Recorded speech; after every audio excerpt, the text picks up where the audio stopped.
I first noticed her hands before I ever looked at her face. They moved with a kind of quiet certainty, folding, stacking, adjusting. She ran the little neighborhood art studio that sat above the bakery, the kind of place most people walk past without looking up. I only went in because I needed a distraction one gray afternoon, and the sign by the door said Beginner Sketching Walk-ins Welcome. It was late. The room smelled faintly of charcoal and soap. She looked up from a shelf of brushes, her sleeves rolled to her elbows, a thin pencil tucked into her bun like an afterthought. "You're late," she said. "I didn't know there was a time," I replied, half smiling. "There's always a time," she murmured, then gestured toward an empty stool. That was our first exchange. Nothing charged, nothing obvious. But when I sat down, I felt the air shift slightly, like a quiet pause before a note is played. She was older, maybe mid-40s. Calm in a way that made you aware of your own fidgeting. I tried to focus on the bowl of fruit she'd placed in front of us to draw, but I kept noticing the little things, how she bit the inside of her cheek while thinking. How she said my name like she was testing the shape of it. "You hold the pencil too tight," she said, walking behind me. "You're trying to control the line." "Don't." Her voice was low, measured. I loosened my grip. She reached over, her hand briefly guiding mine, not romantic, not yet, but steady enough to make the air feel heavier. "If I teach you," she said softly, "you'll have to pay attention to every move." It was the kind of line that could have sounded flirtatious from someone else. From her, it just sounded true. I started coming back. Tuesdays, mostly, sometimes Thursdays, she'd nod when I entered, pretending it wasn't expected. I'd pretend the same. The sessions weren't classes, really, more like shared silences. She'd work on her own sketches, and I'd sit across from her, trying to learn how to see things the way she did. Once, the light flickered and she looked up, squinting toward the window. A strand of hair fell loose. I almost said something small and stupid, like how the light made her look softer. But I didn't.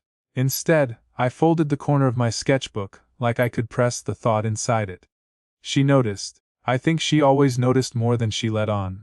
After a few weeks, she started bringing a thermos of tea, pouring 1 cup for herself and 1 for me without asking. It became part of the routine. The hum of the heater, the scratch of graphite, 2 cups cooling on the table between us. I began to realize I didn't want to get better at drawing as much as I wanted to stay in that room. There was something about the quiet that made it hard to think of anything else. My half-finished essays, my phone lighting up with messages I didn't answer, my friends going out without me. When class ended, she'd always say the same thing: "Lock up when you leave." But that night, as I gathered my things, she stopped by the door. "You're getting better," she said. Then, after a pause, "But you're still holding back." Her eyes flicked toward my hands. I wanted to ask what she meant. In the drawing, or in general.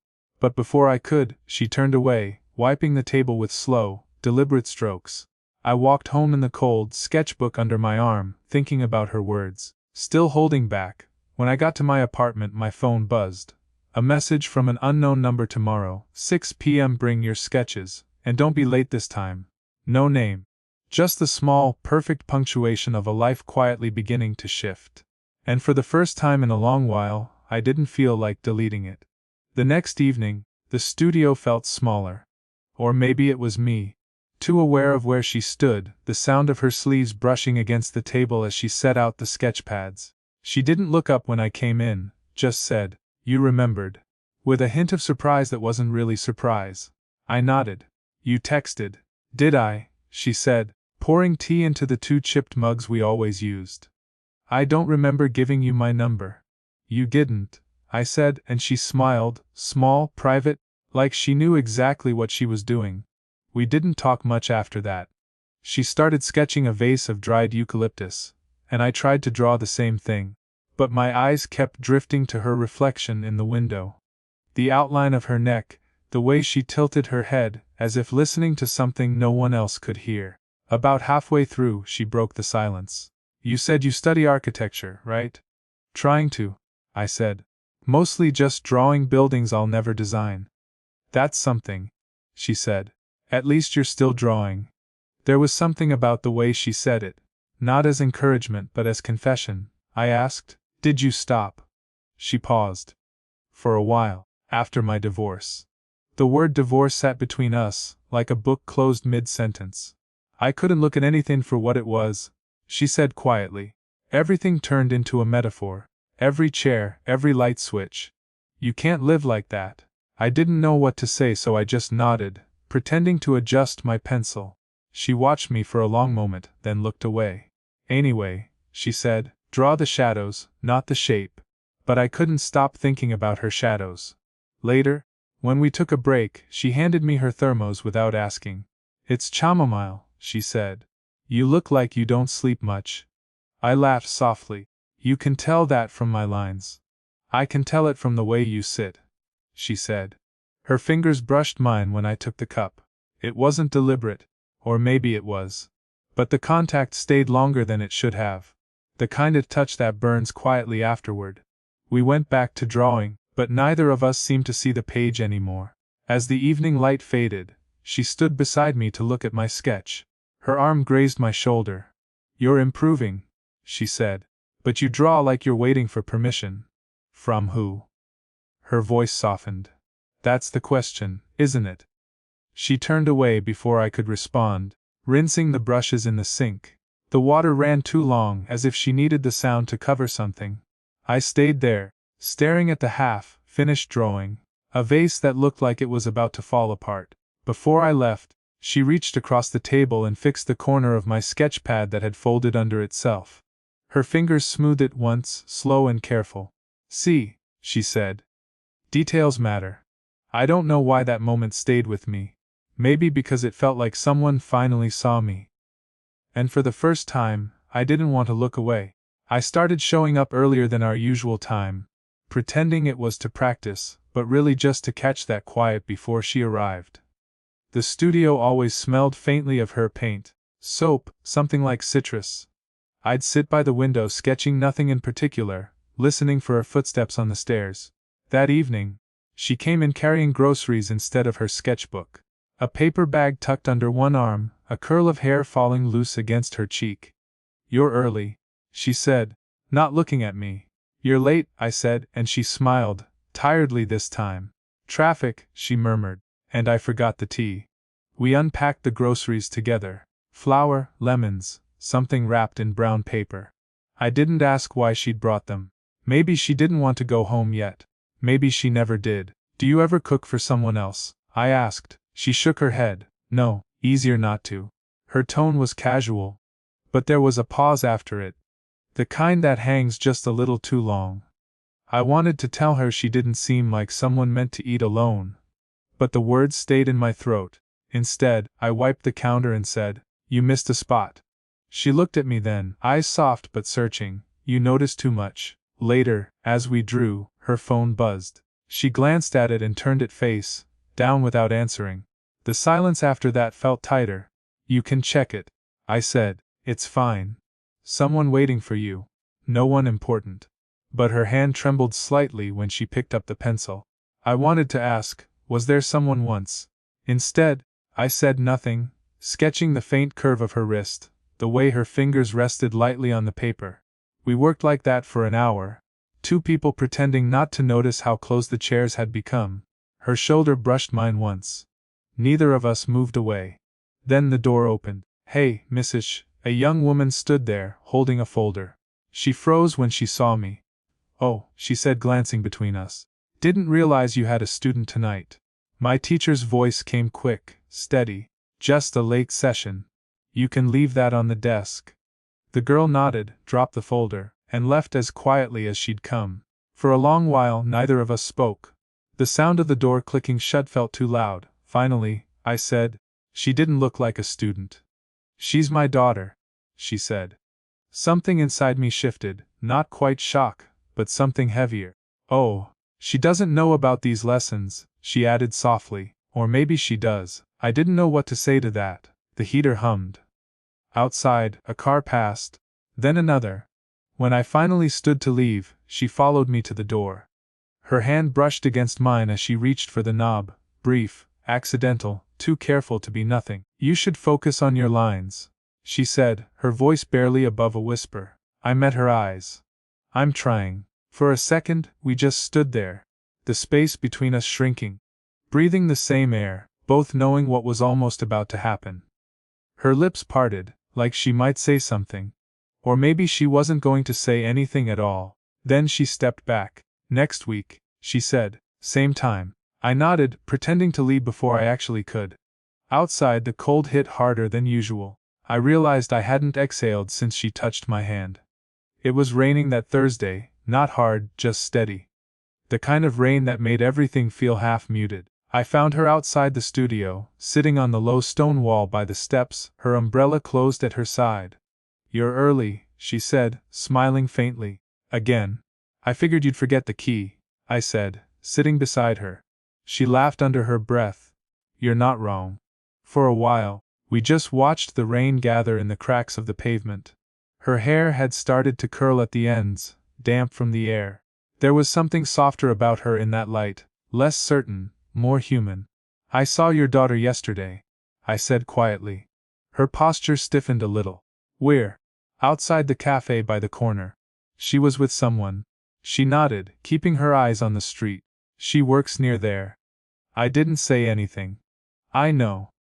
The silence that followed was full of unspoken things. Questions I didn't have the right to ask, and answers she wasn't ready to give. Finally, she said, she thinks you're too young. For what? To be spending so much time here.